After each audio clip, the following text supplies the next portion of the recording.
This is sweet. Thank you guys for all being here, being in person. It's kind of nice to see as the room fills up. I don't know if it's just me, but. It's you. No, I mean, it's not. I like seeing people here. I like being over there better, so. I will relinquish these duties to Kami next week, so. Awesome. Well, June 8th, here we go. So I think we start with bucket fills or what's going on. So anyone have anything? Anything good? I know we have some new faces. I don't want to put anyone on the spot, but if you guys want to introduce your new. Put them on the spot. Yeah, you guys want to introduce folks that are. Rick, you can go first. Sure. You want to stand up? Really on the spot. So this is everybody. This is Bridget. Bridget is actually a past client, and she's wicked smart. So she decided to quickly get a real estate license, and she's going to dabble in the business a little bit. So, we'll help her out. There you go. I'm Tam. This is Alex. I'm gonna let him talk for himself because I'm not Rick. Oh, burn. And for that, we thank you. Hi, I'm Alex. I switched over last week officially. I primarily do land development. So I like to do residential lots. Our big places in Buffalo, we do like 198. That takes up residential lots. Takes up most of my time, but now I'm gonna do a little more integration with sales and building. So here I am. Awesome. Welcome.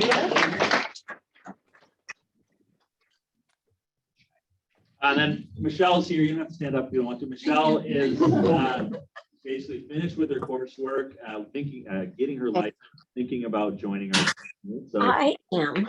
you come and sit in on the meeting today. So thank you for being here, Michelle. So I didn't want to leave out the other. Cool.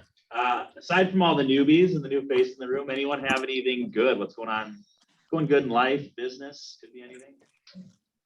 So last night, Zach, Gina, and myself went door knocking, and it was, I mean, we had some really great conversations, and we were just playing off each other, and yeah, it was awesome. Very cool. Yay. Fantastic. Yeah, I guess that's something good. Last week when I shared about Kevin and what he was doing about calling around, circle prospecting around some of his listings. So I started calling around the neighborhood where I have a listing, and yesterday I got an appointment.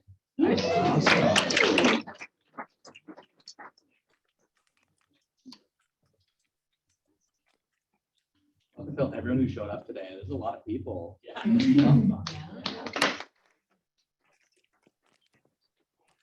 actually have two that I'd like to do shout outs for. The first one's for Maddie. I have been just traveling and doing a lot of stuff with family, and Maddie's had my back with my buyers, and I just really appreciate you. So Very cool. Nice work. the second one is for Rick.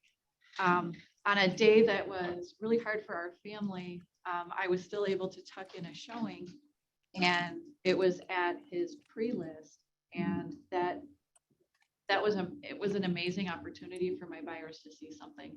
It wasn't what they wanted, but it helped to really move them to the next stage, and I'm just really grateful. Thank you. Cool. Nice work. I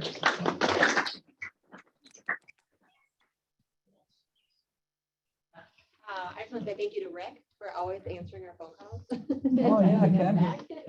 Shout Great. out. And then also the profile, is profile in this office? Yeah. And they're not here right now, but Yeah, okay, but they, like, Kami recommended them, and they have made our life like a bajillion times easier, and our clients think everything is so easy, the whole process. So it's like, oh, glad to hear that. So thank you, that's good.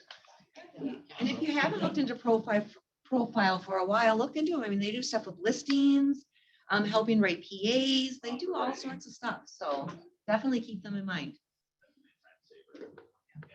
Prices can be beat. So cool. Absolutely. Anyone else? We do the Hey, this is Terry from Zoomland. I know everybody's looking around going, where's that voice? Sorry. But Hang on, Terry. this is sort of my weekly okay. It's kind of my weekly call or call out to Jim. He was wonderful and is really helping to most likely save a deal. And he met with both, he facilitated a meeting between the buyers and the sellers. And I learned so much just listening to what he said and seeing what he did. So huge shout out. Thanks, Eric. You know, I'll bucket fill Jim as well. I had like another just completely off the wall question for him, and he called the helpline or whatever, like Legal hotline. legal hotline. There There's you go. another I might stump the need broker that number, question. actually. I could probably use it. And like found me an answer in no time. So thank you. Well, go ahead. What was the question? Is it okay for me to ask if rental applicants have a felon? I think was what, like the way I asked it. Was that it? Done. Oh, yeah. Oh, that's right. Asking if rental applicants have a permit to carry. Is it illegal to ask that? It is legal to ask. You can ask that. Yeah. I don't think they have a duty to disclose. They don't have to. Yeah. They don't have to say. So, and as a landlord or maybe as a property owner, it'd be a good thing to know if your tenant. So would you see that as a benefit or a negative? Oh, that's-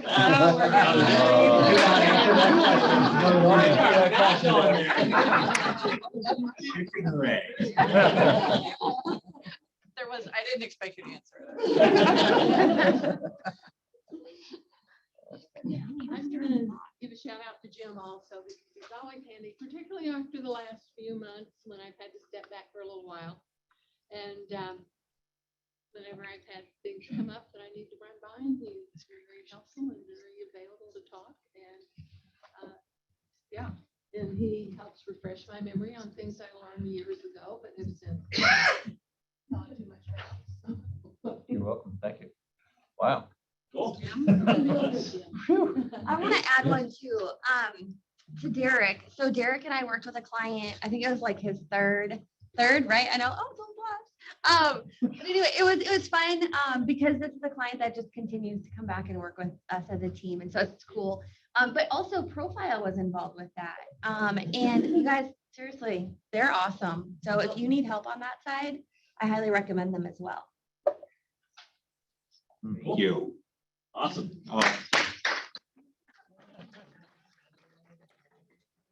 You're listening. Unless everyone else has any others, we can move on. Sorry, guys. No, you're good. So upcoming training. So right after this, is there still some room? So you guys, this is our cash buyer program and there is still some room. So if you didn't register, you're welcome to stay. I did grab some extra lunches. And this is not just a class, but it's also a certification for home buyers that want to use cash to buy.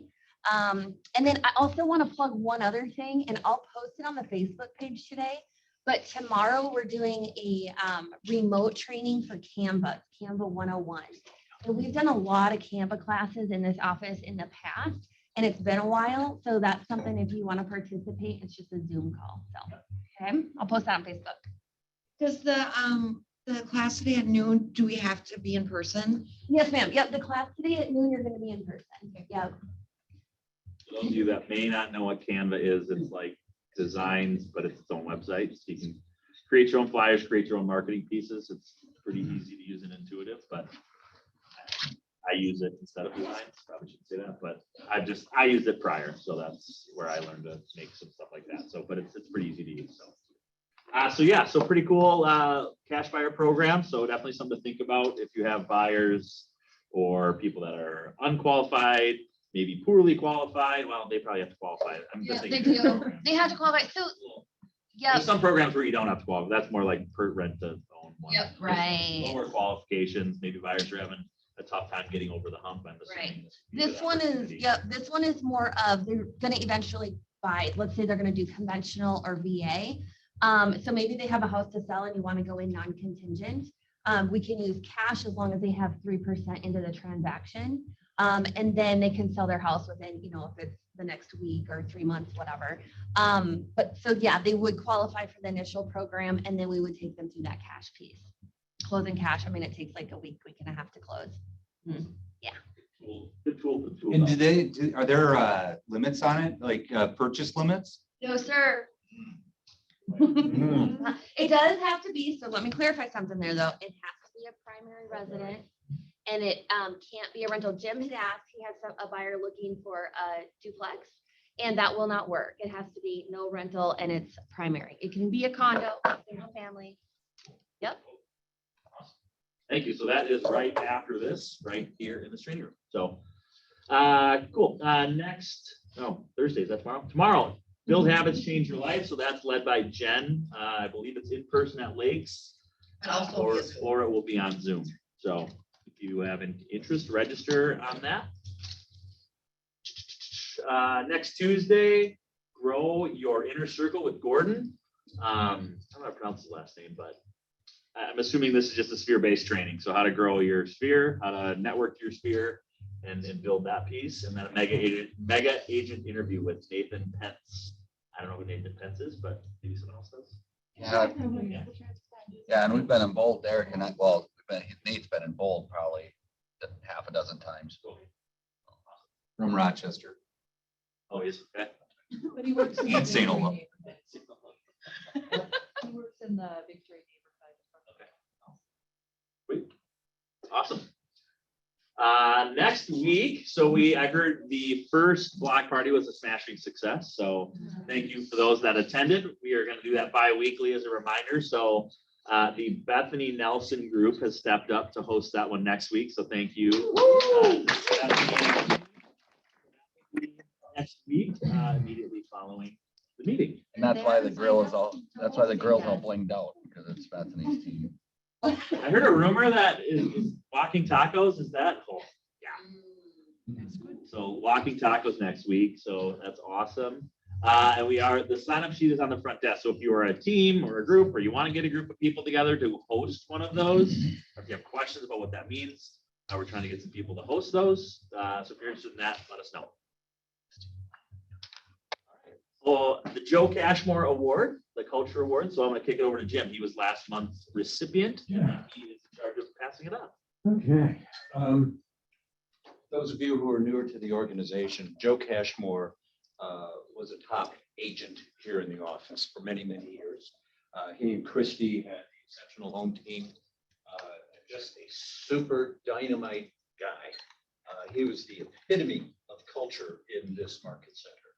He and Derek would meet, twice or three times a week to role play, to practice.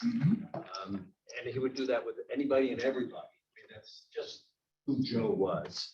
And unfortunately, cancer cut his life short. And we don't have him in person, but we have him in spirit. And we've continued the Culture Award in Joe's name. And we look at people that have contributed to enhancing and growing the culture in this market center over and over again.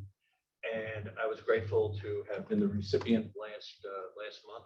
Boy, those 4 weeks went by so fast. Yeah. And it's my pleasure to pass this on to an individual who helped me a while back. I was out of town and I had a very demanding buyer client who just absolutely positively had to see a couple of properties and couldn't wait for me to get back in town. And he stepped up and he met with this guy. Zach, thank you so much.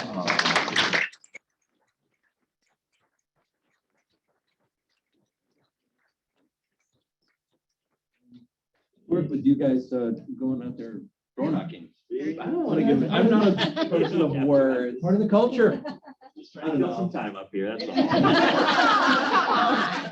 all. So 5 minutes, your 5 minutes starting off. I'll do 5 seconds. Thank you guys so much. I think that the more I'm in the office, the more that I actually feel the culture in here. So I'm thankful to the team for bringing me in here. Chris and Gina, you guys have really been a huge part about bringing me back into the office. I was out for a while, so thank you guys, and Maddie as well. So you're not in the back with us.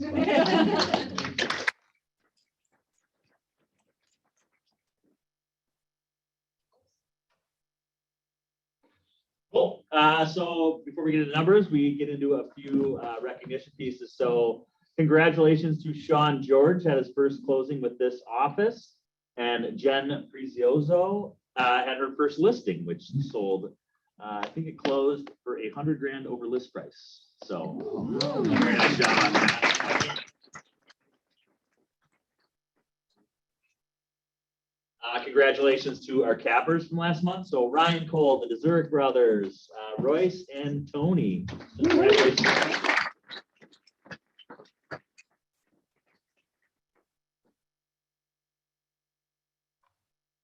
Good.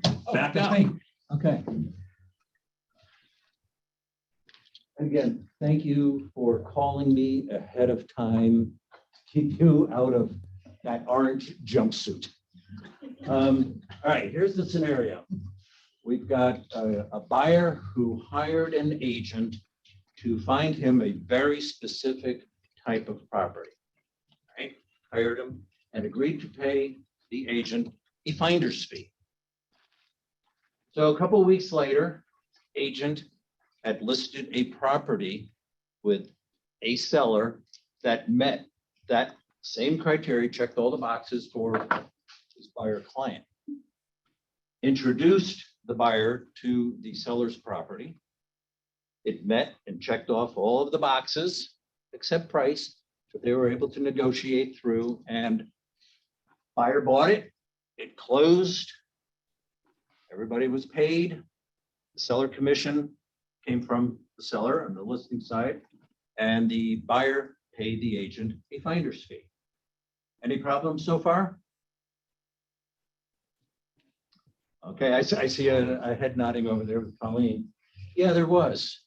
The seller, it always happens at a cocktail party or something, found out that the buyer had not only been paid by him, the seller, for services rendered, but also by the buyer in the form of a finder's fee. Seeing a problem yet? It was not disclosed. So naturally, took him downtown before the ethics group, and he was charged with being in violation, that's terrible, of Article 7, which reads, in a transaction, realtors shall not accept compensation from more than one party, even if permitted by law, without disclosure to all parties and the informed consent of the realtor, the realtor's client or clients. So could the agent have received compensation from both parties? Absolutely, yes. In a case like that, probably dual agency, maybe, we don't know. But as long as that gets disclosed to both parties, the seller thought that he was being fully represented. And yet he wasn't, because the agent had a contract with the buyer as well. So watch yourself with representation, what you say, what you don't say. But in such situations like that, disclose, disclose, disclose, and stay at realtor jail. Questions? All right, that was easy. Thanks, guys. Cool. So we'll run into the May numbers. So in Kami's honor, we must clap as we go through this. So listing taken as individual agents.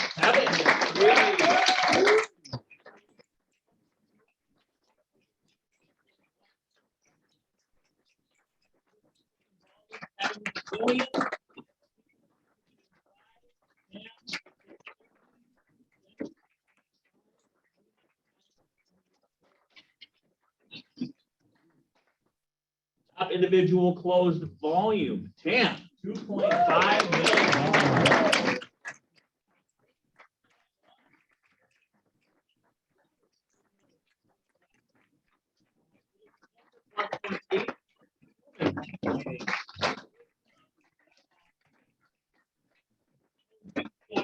Paul at number 1, Tam 2, Colleen 3, Kevin 4, and Jacob 5.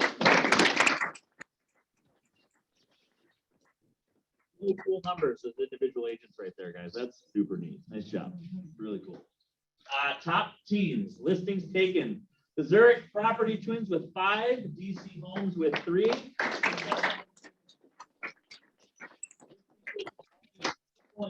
Zurich Brothers.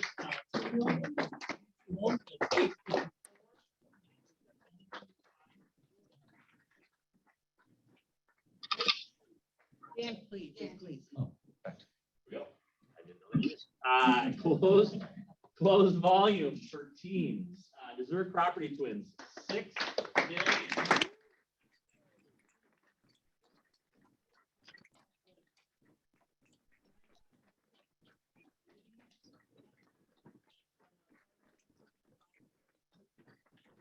CCI, Zurich Property Twins 1, Exceptional Home Team 2, Baldwin Company 3.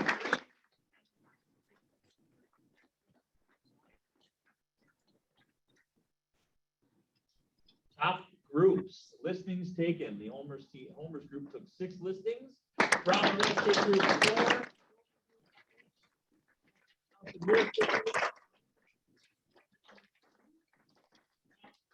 Taken volume. Brahma Real Estate Group 5. Global Group 1.7.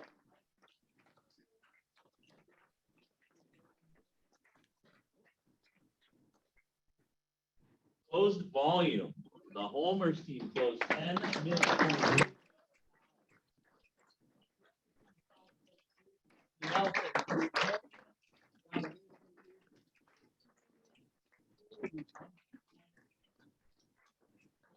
Guys, Rapid team at 1, Homers group at 2, Nothing Real Estate Group at 3. 4.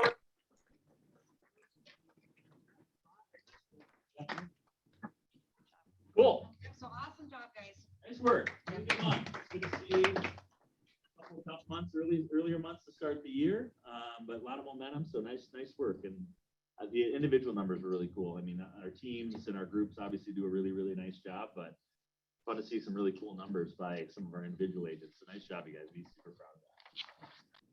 Awesome. So yeah, obviously the market center numbers always look a little bit tough. So we've been talking, maybe next month we might pull it a little differently to create a different picture. So as a reminder, when it talks about our area, so it's all compared against the areas it says at the bottom. So Plymouth, St. Louis Park, Minnetonka, Orono, Excelsior. So, a short radius around this office. So, you're taking listings of Victoria or Buffalo or wherever it may be. It doesn't necessarily feed into these numbers. So I think maybe next month we'll try to, we've talked about a little bit, maybe do we expand that radius, do a greater capture of what our team is producing. So, closed units. So our office for May was down 16%. The MLS was down 5%, and our area was down 3.34%. And then closed volume, we were down 5%. The MLS was up 6%, and the area was up 6%. Any thoughts on that? Good time or market conversations, what we're seeing out there, what these numbers kind of reflect for us. So are you saying like if my listings that were not in those towns don't count, and that's part of why our office looks so much lower than it actually is? That's my interpretation of it. And that's been, That's right. Yes, that's the report. that's my interpretation of Okay. it. So that's where I, for example, the Homers have a development out in Victoria. And that doesn't count. Okay. So that's where, we've talked a little bit about in our team meetings or our leadership meetings, maybe do we expand a radius? Do we grab different counties? Have we always been using this area It's though? always been area. Yeah, and so Just that's worth a conversation because we've never been this low, not in years anyway, in Yeah, comparison to the For the sure. surrounding market. So we should. Well, Rick, if Figure you that out. recall, we used to compare, when we were downtown Wayzata, we used to compare the downtown Wayzata-based real estate brokerages, and we Yep. compared ourselves to growth to closings, to listings, to agent count, things like that. So this is a whole different way of looking at it. Okay. Can we still compare Market Center to a different agency instead of areas? Yeah, I think there's ways to do it. You could compare brokerages, we could expand the area to get a different depiction of these numbers. So yeah, I think it's tough. Obviously, if you just look at this optically, we're down in all areas versus our area in our market center. I like to think that's not a reflection of how we are doing. I think it's good to talk about the market, where we're seeing and how do we increase our production, increase our individual productivity, our agents taking listings, agents, so our personal, percentage of our team that's doing business. So our KWLM numbers, though, we're measuring against where we were a year ago. Correct. So that is a true number of just comparing us to ourselves. Within those areas. It's still always against the areas, to my understanding. Is that correct, Heather? I think it's all of our sales, our total sales this year compared to what they were a year ago. No, I think it's that's just a our future, area. I think a future slide maybe has 21 versus 22. That's just within our market center. This slide is just all data pulled within these cities or areas. That doesn't mean there's nothing to learn from it, like Brahma said, because that's the same what we used last year. We can really look and go, hey, what's going on? And if we have answers for it, then that's great. But if it does lead to some conversation of we're down in our area here 20% in listings taken versus last year. Looking at our own businesses, is that reflective of where we were last year? Are we there? Yeah, I asked this a couple of weeks ago, and I hate to be in an environment without finding an answer as fast as possible.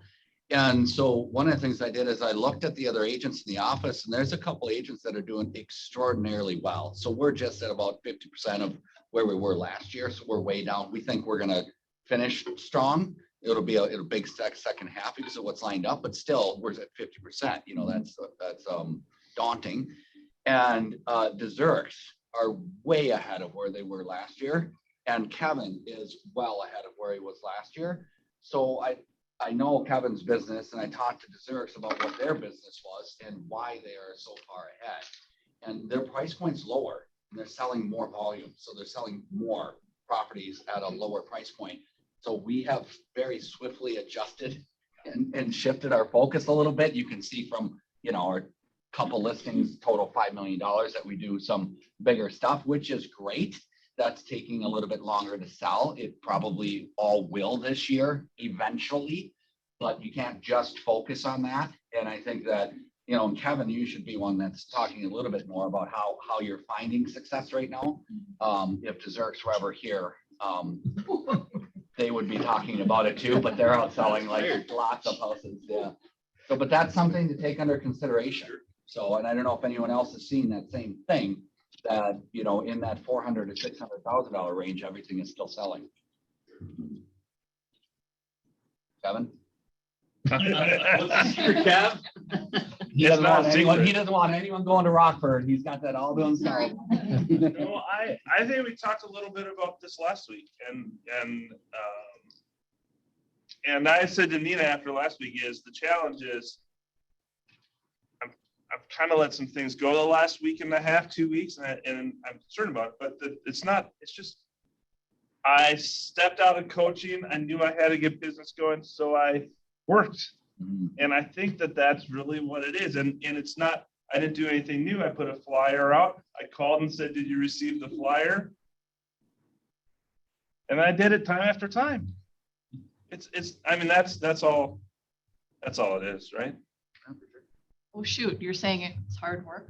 Wait a second. I'm not, you know what? I think real estate is interesting because like Kami's gone right now. I had to tell you the hardest job I had in real estate was being a team leader. That's a hard job. It is a hard job. Real estate, selling real estate, it's kind of easy, right? It's fun. The challenge is just being our own boss enough to do the activities that we know that we need to do. And And if we consistently, and I used to say this as a coach, if you can consistently work on your business 4 hours a day, $100,000 is not going to be hard at GCI at all.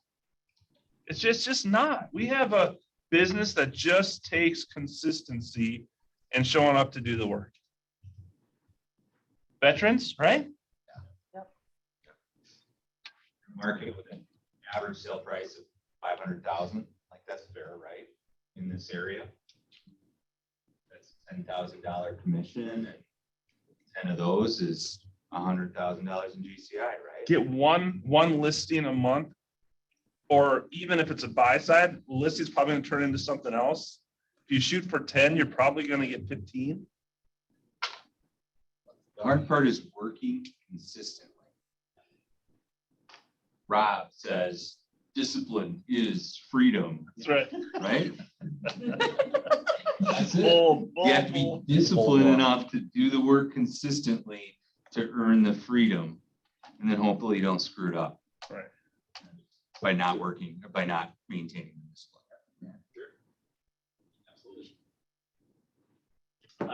So listings taken were down 20%, 3% down the MLS, and 2%, just under 3% down in the area. What does that tell us a little bit? Just listings down across the board. I mean, I think that's one of the few here. Listings down and listings sold is down 20%, 5 and 3. So listings down. What do you think about that? Well, you got 20% listings taken and 10% listings taken volume. Right, so we're down in the quantity, the number of listings taken, but we're half of that, is down in the volume, which obviously it still is lending towards, we're taking higher value listings in this market. So there's two things. One, we have to take lower value listings, and two, we have to sell the higher value listings because we're taking them. We're getting a bigger piece of the market there for sure. I find it, I mean, this is just my thought, like, the listings are down, right?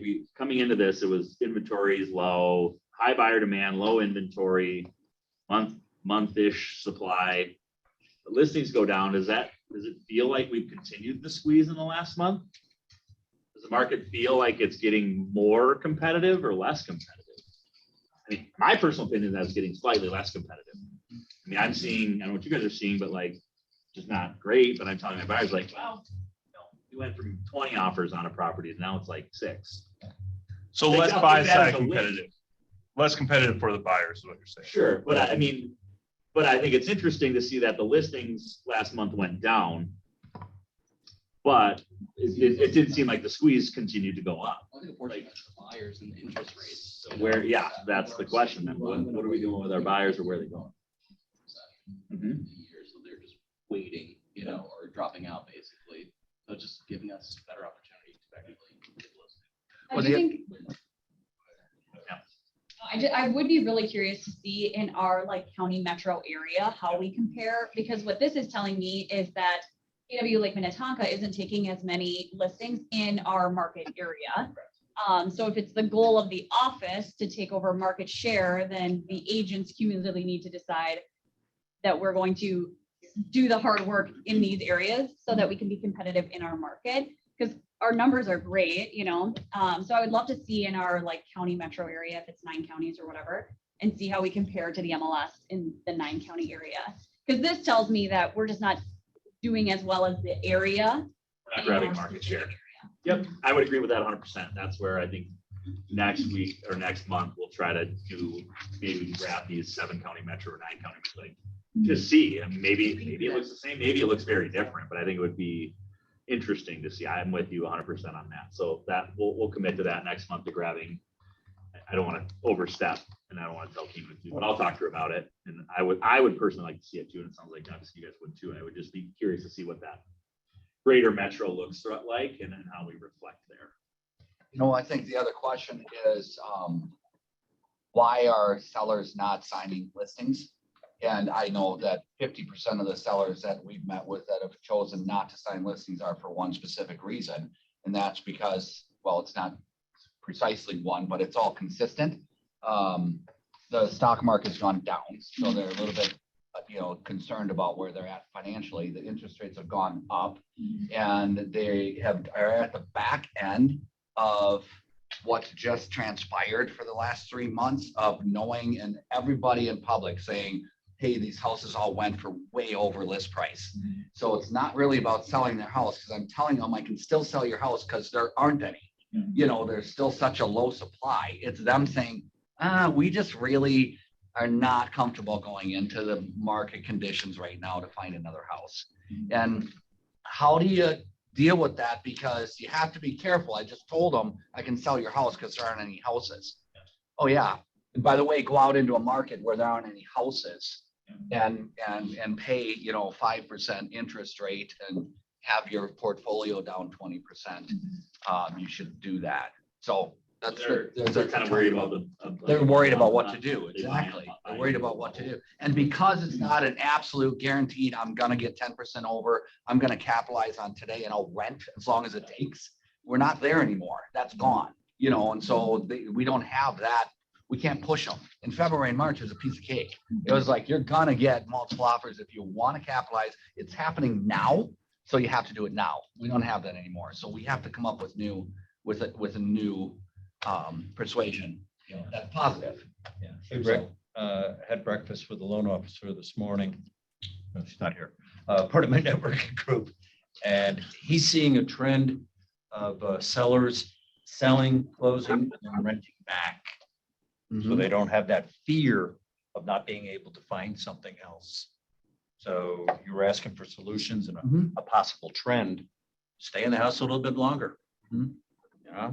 So you can have more time to find the right property. I mean, I know we were doing a lot of rent backs. That's existing for my clients right now, the rent back situation. You just got to be careful if it's longer than 60 days.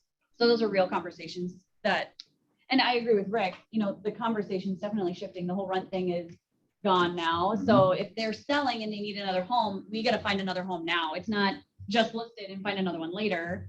That's easier, right? It's nice when they go rent for a little while and then we can find one. Now it's definitely going to be where you got to put the puzzle pieces together and manage how complicated it is. Is there a rent back?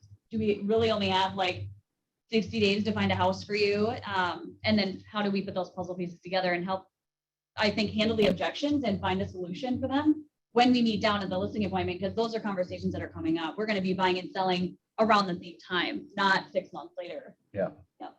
And that's where we really come in. This for sale by owner idea, I think, is going to continue to go away as it gets more complicated to move and they're not just selling, renting and buying. Yeah. You guys, go ahead. I have a question. You said you have to be careful if it's longer than 60 days. Is that because of the lender? I heard a big follow up on that. So buyer does a rent back. Hi, just stepped out. Buyer does a 60-day rent back, which Tam said, we don't want to do more than 60 days. Lender, broker ears, does the lender actually follow up on that post case? I don't know what they follow up on, but I do know that in the disclosures that you're signing that it's going to be owner occupied within 60 days. Yeah. Okay. So I mean, as a realtor, we can't participate in mortgage fraud, so just. Sure. There you go. Yeah.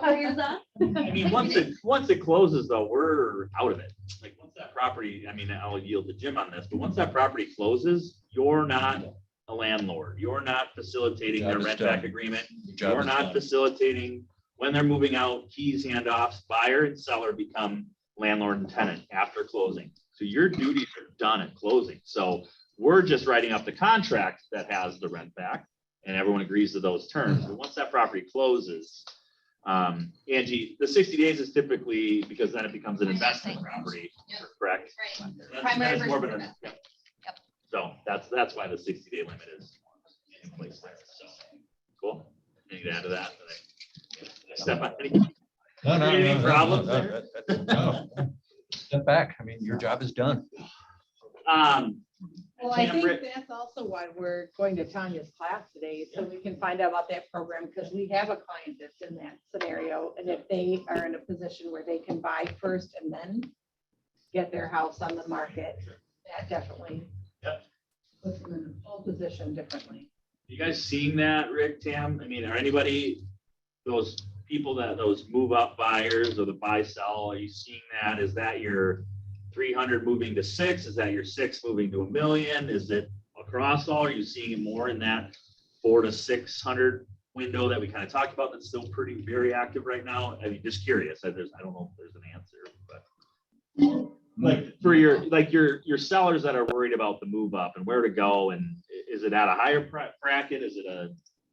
Mine are more like selling around the 400 and then buying in to the 6 to 7. Sure. Yeah, and mine are just a little, like 200 grand above that, so Yeah, 650, 800 That's the selling age and then differential right 9. But it's in that window. It's not. Well, I would venture to say that I've leveraged my business, and it's because of her that we're at a much higher, at a higher price. So, it's you, Jordan. Cool. Anything else to add on that piece? I don't think. So this last one, contracts written were down 2.25%, down 9 in the MLS and down in our area. So contracts written down across the board. So again, speaks to potentially less buyers shifting out of the market. Anyone have buyers that have exited the market or considering exiting the market, or what's that conversation like? I mean, why? Like, I mean, I think we kind of know, but what are some of the reasons why they're exiting, and how are we talking them? I want to say into or out of that, but like, how are we talking through that with them? I've been re-engaging some of my clients that were stressed out about all these, because like cash came out of the middle of nowhere. Or from their parents or wherever, you know, but that's not existing anymore. Cause like Rick said, the stock market's down. Parents aren't pulling cash out of the stock market. They're not going to pull from their retirement accounts and stock to buy something and then sell later. That conversation's gone. So I've been re-engaging people to say, hey, let's start this conversation again. I know you kind of put it on hold a little bit because the market is shifting and we want to move, you know, be ready for when it's time to move, and let's start watching the market again. And so I'm re-engaging people because we're feeling a little bit of breath maybe, and the people that were apprehensive before, and just re-engaging them and starting the conversation. I mean, we're still low on inventory, we can't deny that, but the offers that we're up against are changing. We're still in multiples, but it's not as many. I'm not getting as many on my listings. There's still strong offers that I'm getting, but not like it was. And so I think it's balancing like how far over do we need to be, you know, or like without overpaying, because we're seeing a little bit of a shift there. So I'm just re-engaging them and just having the conversation, you know. How are you is it more of a formal, like not like you're going back to your buyer consultation, but is it more formal, like you're sitting down with them to talk through it? Because it's a pretty big change. I mean, if they were looking in January and they're looking now, they're looking at a 2-point bump, right? Yeah, I mean, that could change their buying power by over $100,000. Like, is it that, or is it just kind of this phone conversation? How are you re-engaging that? What's yeah, if I'm calling them or texting them or however we communicate, you know, it's like Snapchat, wherever we are at. It's usually saying, hey, I just want to give you an update on the market. We're starting to see a little bit of breathing. Inventory still low, but the offers that we're getting in writing are starting to shift a little bit. And then I just leave it at that. And then they're of course like, oh, really? Is that because like the mainstream media, that's not really come out yet, because we live and breathe in this and we feel it every week as it shifts. So yeah, I usually just reach out and just say, hey, just want to give you a market update, like what we're feeling in the market today. Because I always tell my clients who live and breathe the market every day, and they just give them an update. And then the conversation flows from there. You might be able to get an inspection again. Yeah. Sure. I mean, I had a lot of people decide not to buy, you know, right now because they were adamant that they have an inspection. I said, I totally understand that. And then now maybe it just isn't the time, or it wasn't. A year from now, we might be saying seller paid closing or sellers paid buyers closing costs. Well, and with the shift, I think the conversation with the buyers can be easier than it is with the sellers at the moment, because it's shifting away from the sellers and towards the buyers. And there's positive there. I mean, one, which Tanya can attest to, we just had a client, you know, closed last week on a 10-year ARM at 4.0, you know, interest rate. That's not bad. Why would you not do that? You know, so that's one piece of the conversation. Talk to the lender about those ARMs. The other is that the market is softening a little bit.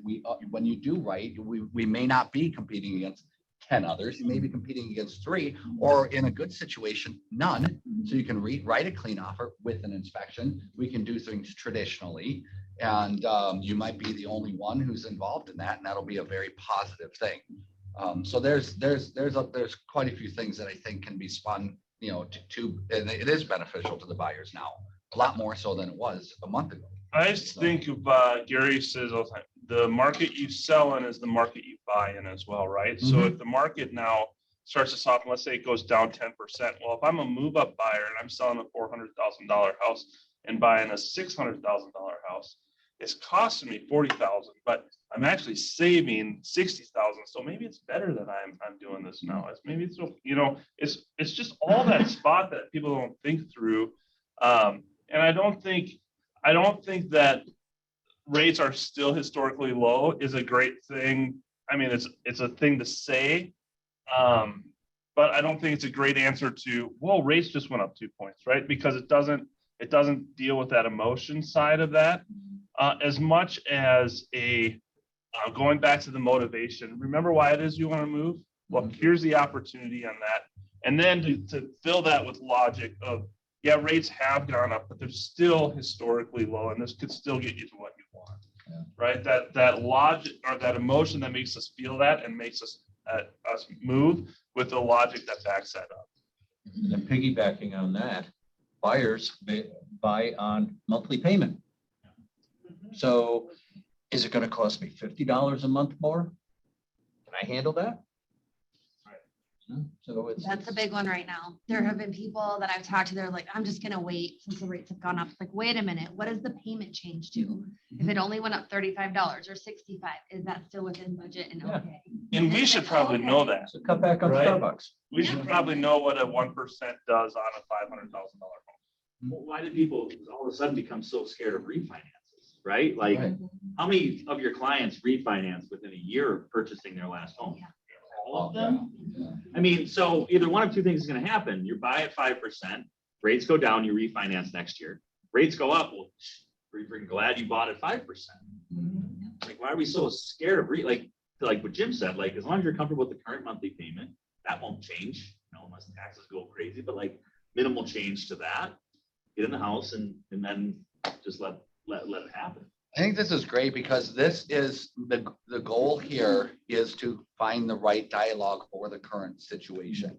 You know, and an example of that, if for those of you that are delving into the luxury market, in the luxury market, it's pretty easy to shift the conversation now because in February, buyers were coming and saying, hey, I'm going to spend $2-3 million on a house because one, I've got a ton of money in stock, is where I'm doing extraordinarily well. We've had a great couple of years in business, so it's good. And I'll pay whatever because I want to get this house and I can afford it right now. And the other thing is I got all this cash and I don't really need to use it. I don't want to use it because I'm going to go to Tanya and I'm going to finance, you know, I'm going to get a $2 million mortgage at 3%, 15 years, right? Well, now what's happened? Now they're saying, okay, first of all, I don't really want to get a mortgage, even jumbo at 4.755%. I don't want to get a mortgage because the interest rates don't work anymore for me to not use the cash, and I don't have cash. That's not a very good situation for buyers in a luxury market right now, right? It's a lose-lose. So what's the positive? What's the number one incentive or reason why multimillionaires move in the state of Minnesota? I mean, what's the number one most important thing for a affluent buyer in Minnesota? Is it to keep up with the Joneses? Is it to have the nicest house? You know what it is? The number one most important thing to them is value. Value. Because the most millionaires in Minnesota have been made by developing their own businesses from the ground up. So we're a unique state that way. So what's the new conversation? New conversation is easy. We're seeing these luxury homes starting to list at better prices, come down in price over time because they're staying on the market for months. I mean, I just got a client looking at one in Bearpath that's been there for a year, you know, so that's, you know, this is a different conversation. It's shifting the conversation to something positive.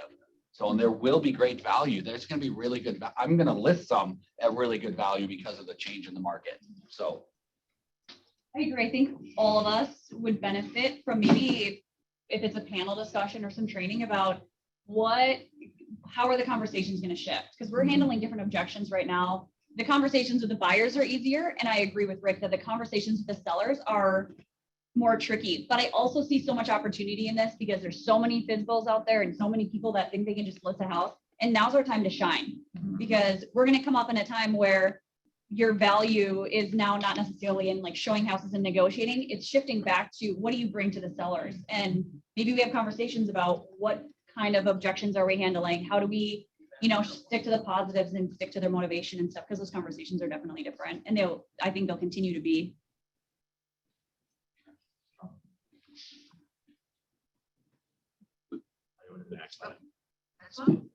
We'll see what that brings. That was a great conversation. So this year versus last year for May, so closed units 106 aside. So stayed flat there for total closed units. Closed volume is basically flat as well. That's interesting, kind of speaks to Rick's point a little bit, right? More units or the same amount of units, but in the past few months, we've seen units actually be down, but volume be up. So just an interesting take there. So listing taken, we're down 39 versus 55. Listing taken volume 18 mil versus just under 30. Listing sold was flat 44 to 45. Listing sold volume was flat. So again, kind of an interesting number there. Listing sold units in volume being right in line with a year ago. Contracts written were down, so 99 versus 116. So again, maybe leading to some of the stuff we just talked about. Buyers changing their hearts a little bit, maybe shifting in and out of the market. Contracts written volume, 48 million versus 55. So volume's down as well. And then closed GCI, pretty flat, 1.2 versus 1.3. And profit share was flat. So I think this is a positive here. For those of you that aren't familiar or track profit share, I mean, this number for the first 3 to 4 months was basically zero. And that primarily has to do with our cap structure and our split change, our cap change for starting in 2022. So to see this number start to creep back up for those folks that participate in profit sharing is great to see. So that's just people getting back into production and our market center becoming profitable again as a group. So that's great. So observation. Yeah. These are pretty darn positive numbers, Yeah. versus the last slide. Because we're comparing ourselves to ourselves. And those are pretty good numbers. And actually, I just did a little quick math here. Last year, average sale price based on that 55 million, 116 units was about 475, and now it's 44. So we've increased that. And I don't know if the market's given us that extra 10,000 or if that we're actually taking more higher priced properties, but that's still a positive. My question would be for Heather. So as I recall last year, we were like busting records every month. All-time high everything. Yeah. So was May one of those? Are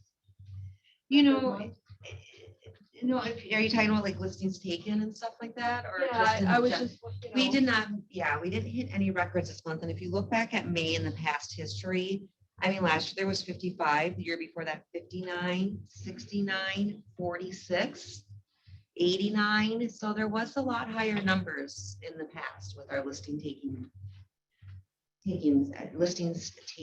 units. So it's a dive there. I did the look at withholds, which, I mean, we always have withholds, so you can't really count those, but there were 15 active withholds on the last day of the month.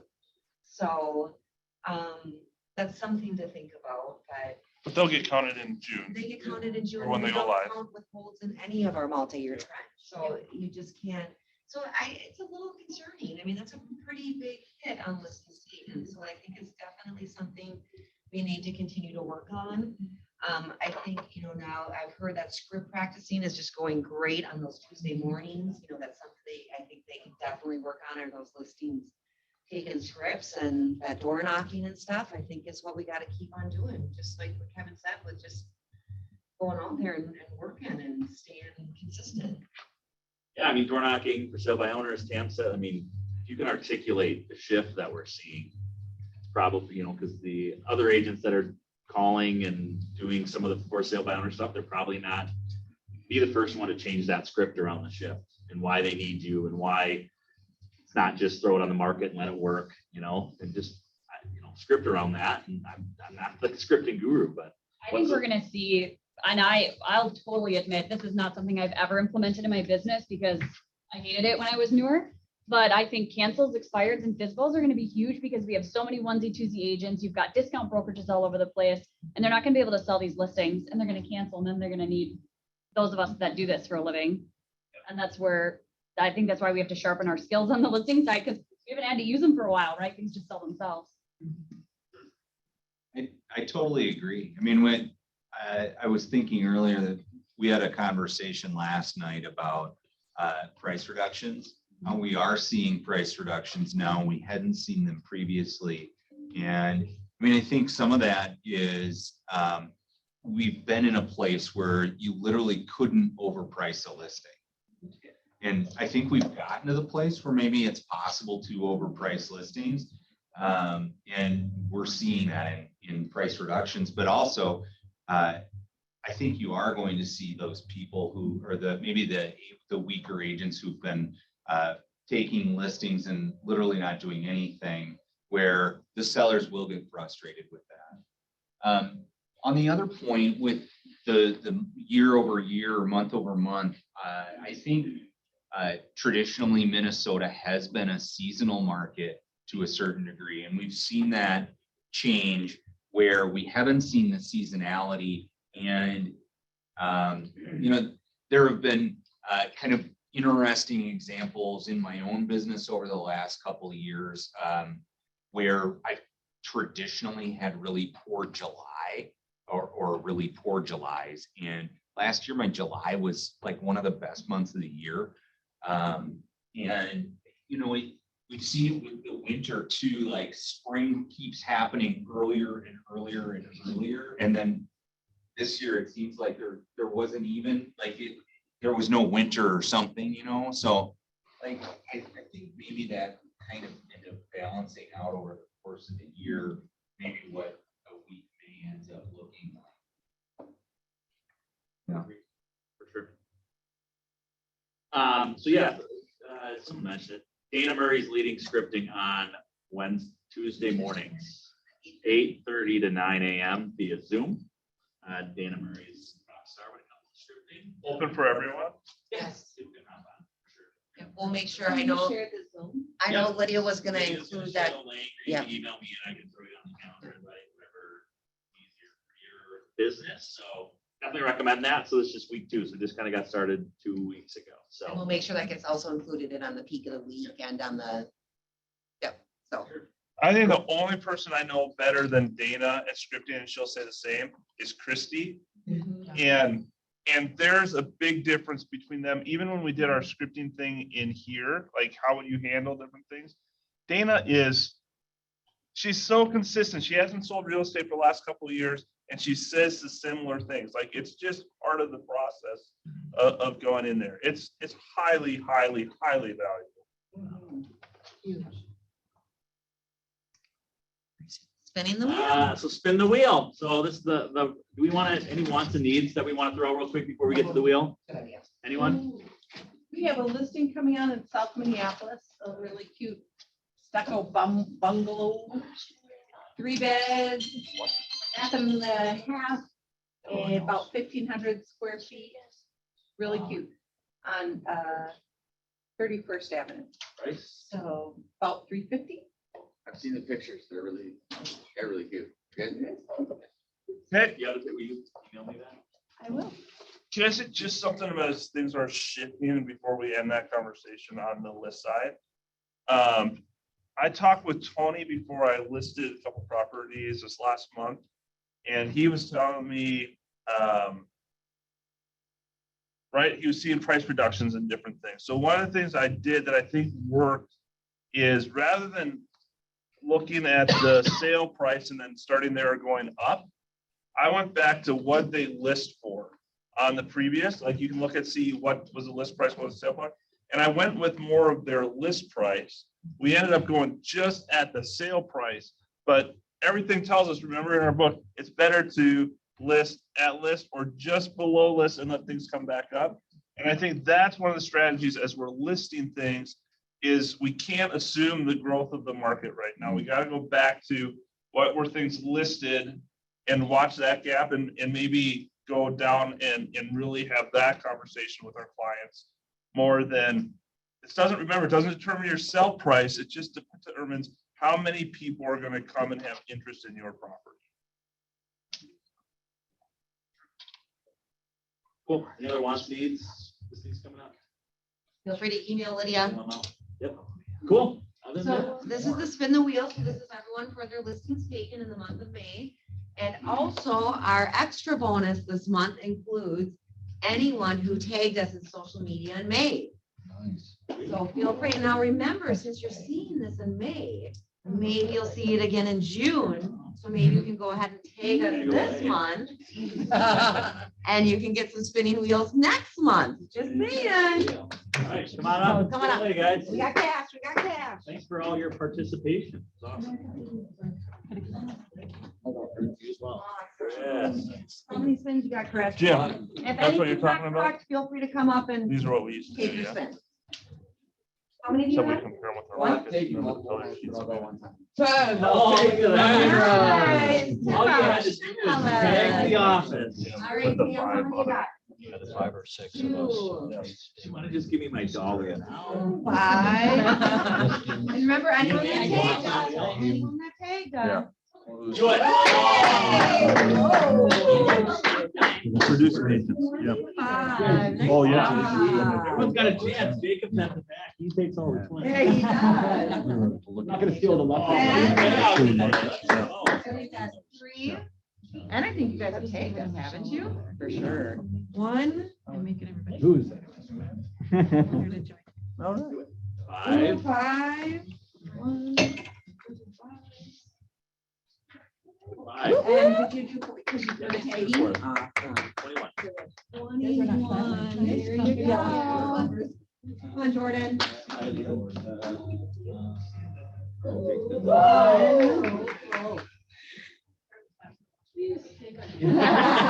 Another one. All right. Funny. 5.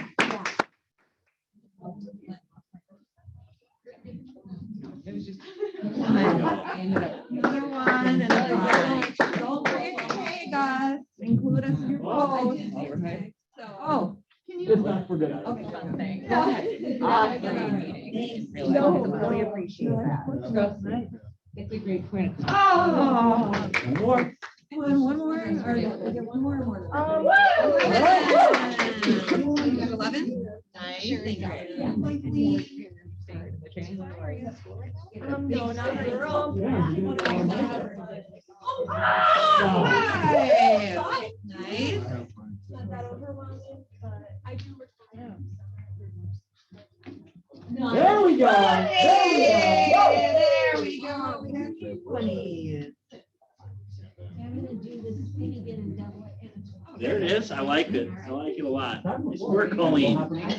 Nice work.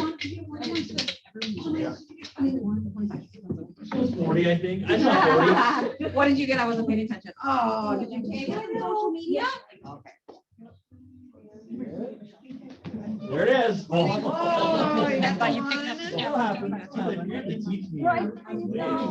Oh, see there, now you're gonna double it. Spin again and double it. Wow. It'll happen. Now it's done. Yeah. I told you. Kidding me? It's so good. How do you think positivity? I don't know, man. I think he's got it now. This is- 20.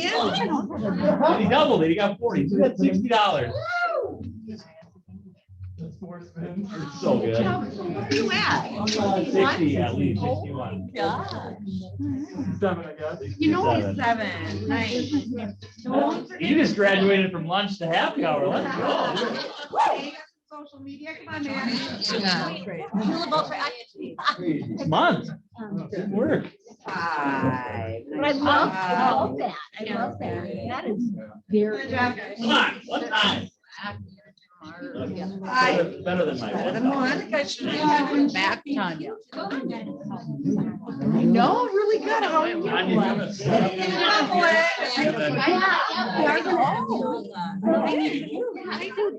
Oh, come on. got two. Yeah, we actually have. This I is have two. a- Don't be afraid of that because no, you got a double one. I go, I don't know. I'll check. That's it. That's all it is. Yeah.